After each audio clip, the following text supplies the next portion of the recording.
Twitter is no longer policing Russian and Chinese state-backed media. Did we not call this? Yeah, of course. Did we say this is going to happen under Elon Musk because he has too many business ties and interests in China and Russia? Yeah, we did. Yeah. We did. So what's happened is very interesting. There's a great article from Semaphore we've linked below. You'll notice now if you type in people in Twitter search, it comes up with the People's Daily of China is like now, right at the top. Yeah. There's a reason that this is bad. You'd be like, of course, it's a big publication. No, Twitter said that what they were going to do was not promote state media from different countries because that's not fair to third-party voices or independent voices, right? Yes. It also is deceptive. If a government can have billions of dollars to push SEO or pay for advertising or try to get their works pushed to the top of search results, it's dangerous for the populace around the world to be reading state propaganda from China and Russia. Correct, yeah. So before, what it would say is if there was something related to a Chinese government, like if the government put out something. This was before. This was only briefly before Elon Musk took over Twitter. They started to do this. Where what does it say?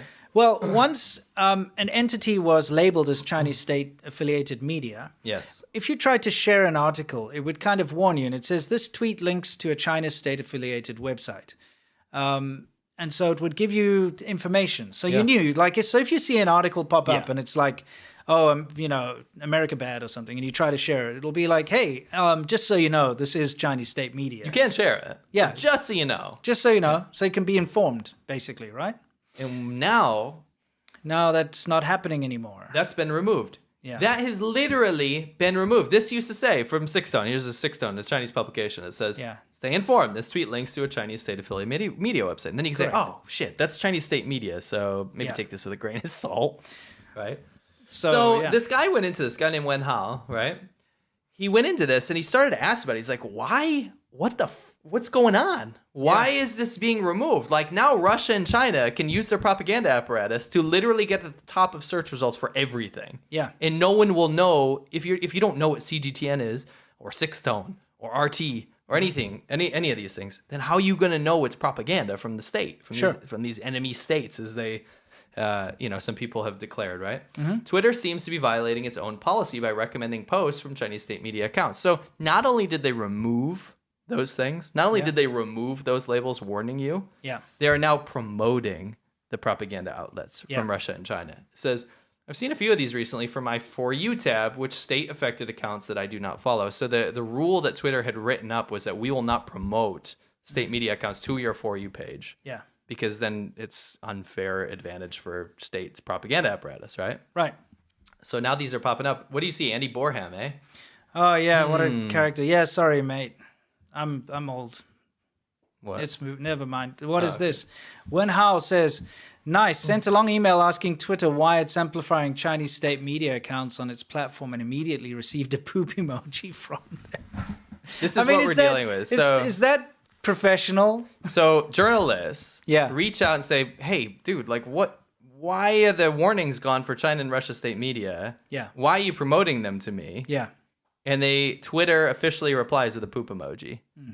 This is where we're at here. Yeah. This is like, fuck off. I know. Like, that's ridiculous. It's bad. So go to the next slide here.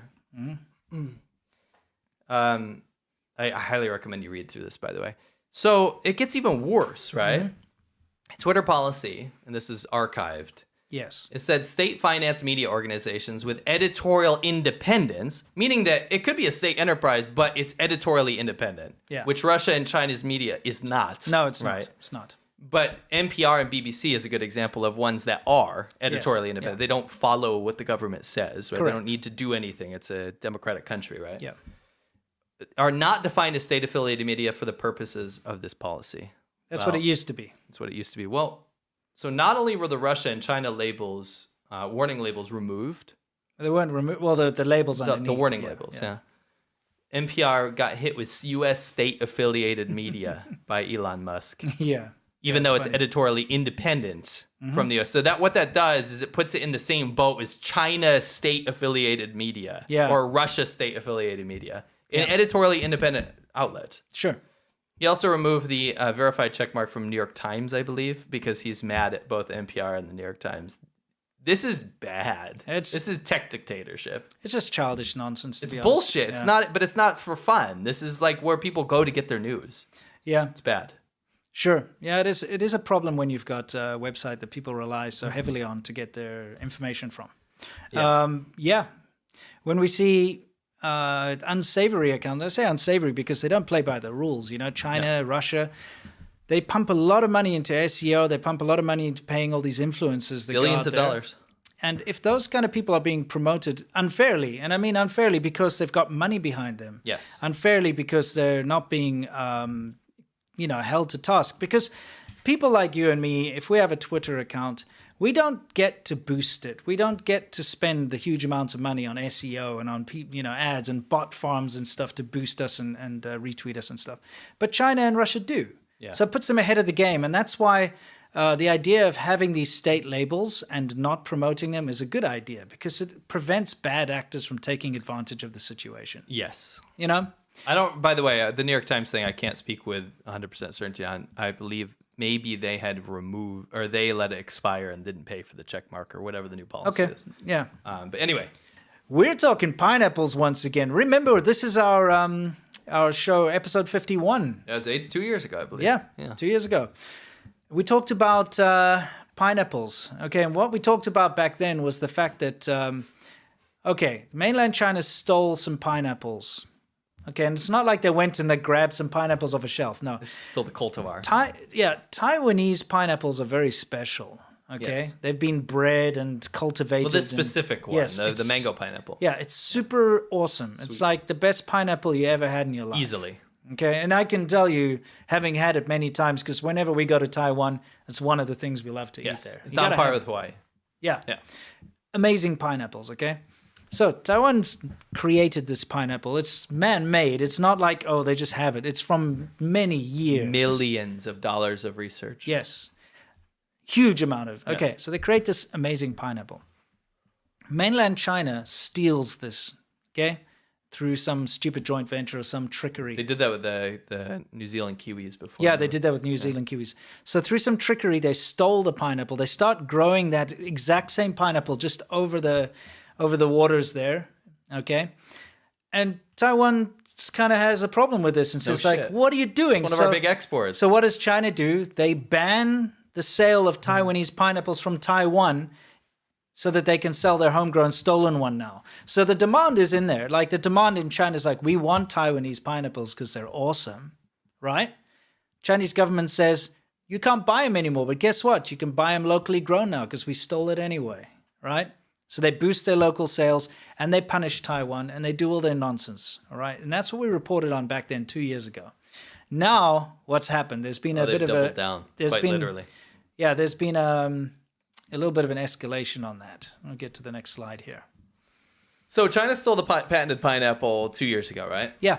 What happened? It's called the Tainan number 23 cultivar, right? Yeah. Millions and millions of dollars, years of research went into this because you can actually do research in Taiwan because they actually have like innovation and celebrate innovation and reward it, thus chip technology, etc. Yeah. Stuff that China doesn't have. Yeah. I'm not going to beat around the bush. China doesn't innovate shit. No, they don't. They copy. Right, it's just like Dear Wong, none of her songs are real. They're just, covers. She covered a goddamn sea shanty. Yes, yes. Sorry, I shouldn't say goddamn on a Good Friday. Yeah. Bless me, Father, for I've sinned.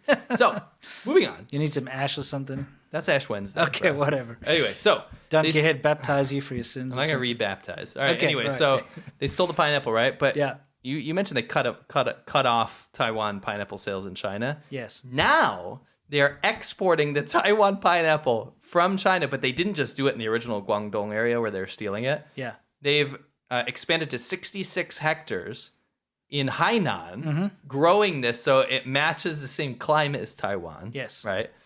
And now are trying to export globally that they own the Taiwan pineapple and they own the cultivar because Taiwan's a part of China. Yeah. It's like in the Bible, turn the other cheek. Yeah. This is turn the other cheek, bend over, and we're going to saw you in half. This is like bad, dude. So they stole it Yes. and then said, well, it's ours anyway. Yeah. And now set up massive farms all over China to actually, cultivate this even more and breed it more. And sell it abroad. Yeah, sell it everywhere. Yeah, exactly. That's China, man. That's I think it's a great analogy for you don't do business with China. You know what? Just don't do it. You got to understand China. Correct. Yeah, you just got to understand China. That's how it goes. I'm not gonna get all like feminists or weird or anything like this, right? I'm gonna. Yeah, you already are. This guy's like, absolutely not. You can't say no to me. Yeah. That didn't work, so what does he do? He goes and gets a Chanel bag. Gets a Chanel bag, right? Oh, I bought you this bag. I mean, at the end of the day, like, you don't buy people. That's not how things work. You know, you can't buy a relationship. No. Oh, look at this dude. Comes in. It just comes in like waxing. Yeah. So he has a tantrum, and he's like, I don't think chicks like that. You know what I mean? I'm totally honest. I don't think chicks You're not like gonna annoy them into a relationship. Yeah, Love me, love me.